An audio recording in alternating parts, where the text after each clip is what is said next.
So first things first, before you even get to asking, yes, I go to sleep in my shades. Mind your business. Secondly, part of the reason why I'm laying down is because I am officially tired of the MCU.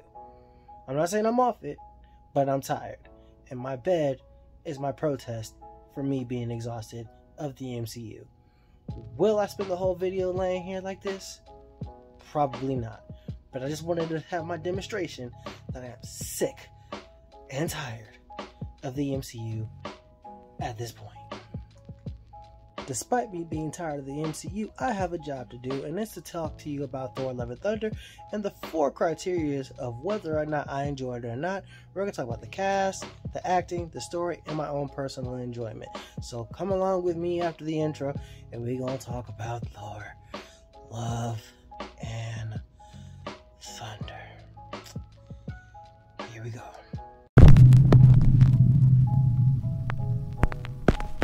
Hello, ladies and gentlemen and others. Welcome back to another episode of JB vs. the World. I'm your host, JB, and today we are talking Thor: Love and Thunder. Full spoilers. If you haven't seen the movie, go see it, and then come back. This is your warning. Yeah. Thor: Love and Thunder is directed by Taika Waititi. It stars Chris Hemsworth, Natalie Portman, Tessa Thompson. Taika Waititi is also in it, which is also weird. But, you know, Russell Crowe's in there, and Christian Bale, and freaking Melissa McCarthy. That was weird. And so was Sam Neill. There's a lot of people in this freaking movie. And as you heard me speak about in the intro, I'm changing up the format of how I do my movie reviews now.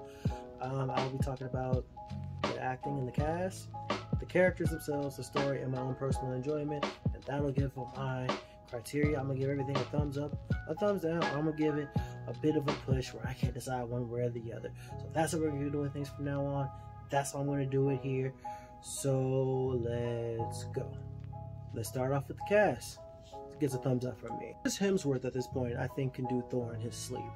I think that his understanding of the character and the progression of the journey, for better or for worse, he has a full grasp on, and you can just tell that he's just kind of just in his bag with this.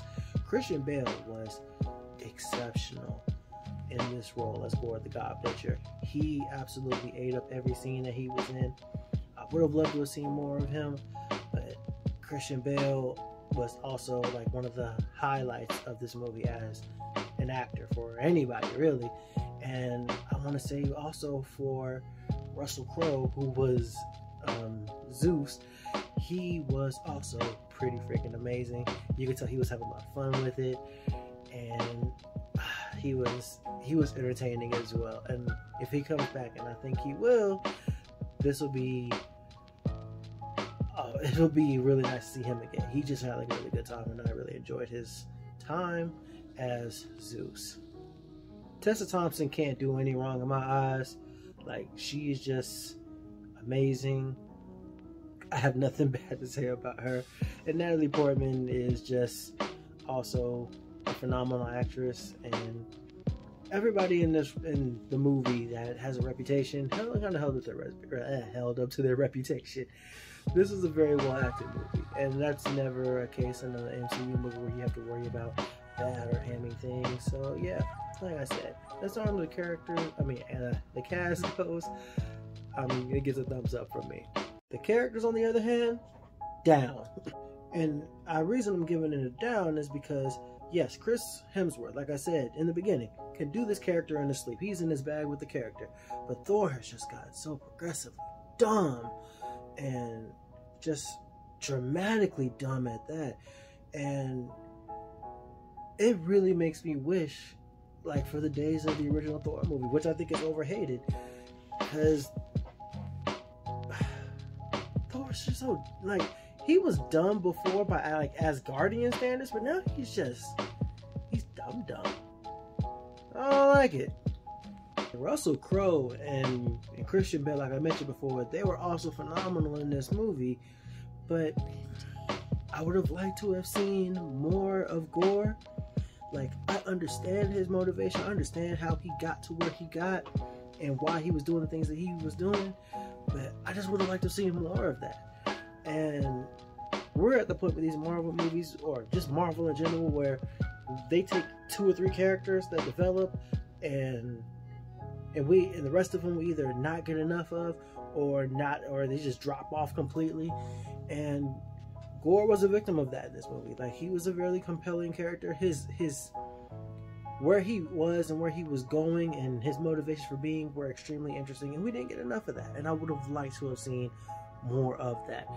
And the fact that they just kind of just didn't, and he's being a one-off villain, and we'll never see him again, it's kind of disappointing. Also following the disappointing hype train is Jane Foster's Thor. Woo, boy, freaking Jane. From a personal perspective, Mighty Thor her run in the comic books was one of my favorite in recent memory.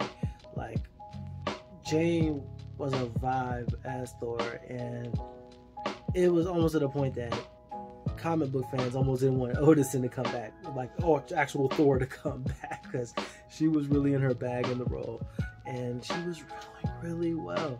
And I would have liked to have seen this go beyond one movie, but we got what we got. But even with Jane, like, she was there, but aside from the telegraph from the fact that she was gonna die, I just kind of feel like they could have done more with the character. I just kind of felt like she was just kind of just along for the ride. Thor was handling his beef with Gorr, and she just happened to be there. And she could have not been there. She could have run off to the sunset. And I know that was part of it, but it was just, I wanted more from Mighty Thor. I wanted more for herself, for her own character, apart from Thor. And we didn't get it.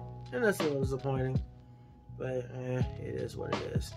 Thompson Valkyrie is another character I felt like was shafted in this movie, because they kind of just picked up story threads with her and dropped it. Like, they alluded to the fact that she was depressed and missing her sisters and wanted to die a noble death and all those other things, and they just never did anything with that. They also talked about before the movie came out how she was looking for a queen. She was going to look for a love interest, and that never even materialized at all. And then she wasn't even present for the final battle. And I don't know, that's just disappointing, because as big of a role as Valkyrie was in the first movie, you thought that maybe she would have had a little bit more in this, and they absolutely did not much with her at all. And Valkyrie just deserves a little bit more from that, especially since she's the queen of Asgard. We got to see how she's handling that, but then they kind of just dropped it off. I don't know. That's why characters get it down from me, because they didn't really do enough. Sorry. Next up is the story. Sorry, guys. Down. And don't get me twisted, I don't think the story was bad by any means, but I felt like it follows the strict Marvel formula of just generic action set piece, generic stick the landing for the end, one-off villain, pointless side quests. And the material was there for them to do much more, and they didn't give it to me. And the story kind of comes off kind of a mess. And I know they say that love is the thing, but they didn't really drive that home hard enough for me, so I didn't really enjoy it like that.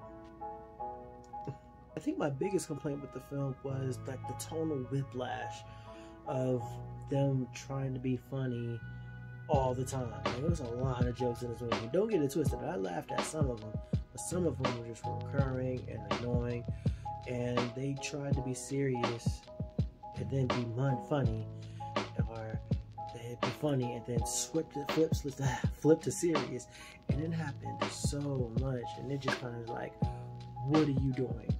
What are you trying to tell me? How is this going? And don't get it twisted, they rally by the end. The third act of this movie was one of the best in recent memory from Marvel. I will give them that.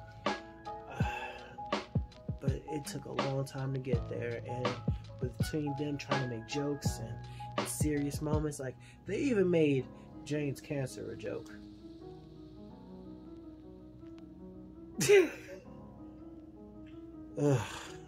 And I'm starting to feel like Taika Waititi caught lightning in a bottle with Ragnarok and how that was done, because like Ragnarok is not like the best film, but it's the best Thor film, like by default. And he had a lot of pieces to work with, and he did a lot, but it's still not the best. And I feel like he tried to recreate that formula here, but there's a lot of things that he had in Ragnarok they didn't have here, and it kind of exposed his storytelling, and it kind of exposed what he had to work with. And I just didn't enjoy it like that. Like, I just didn't. I also would have loved to see the Guardians be used a little bit more, but I understand why they weren't. It's not their movie. It's not their franchise. They did what they had to do. They got them off. I understand. No harm, no foul from me. But still, overall, story's still getting it down for me. Sorry, guys. But despite all that, I did enjoy this film at certain points of it. I can see how casual moviegoers and casual comic book fans can come in and have a good time, get their laughs in, drink this in, and just, just generally just keep it moving. But unfortunately for me, in this review, I'm not one of those people. So my personal enjoyment, it's also getting it down. And it's not because this is like inherently bad. It's just more of the same, but with lots of bad jokes and screaming goats rather, and I don't know. That's really no fun for anybody. The fight in the Shadow Realm place where Gore was, that was pretty dope. And like I said, they did stick the landing for me at the end. Everything kind of got together towards the end.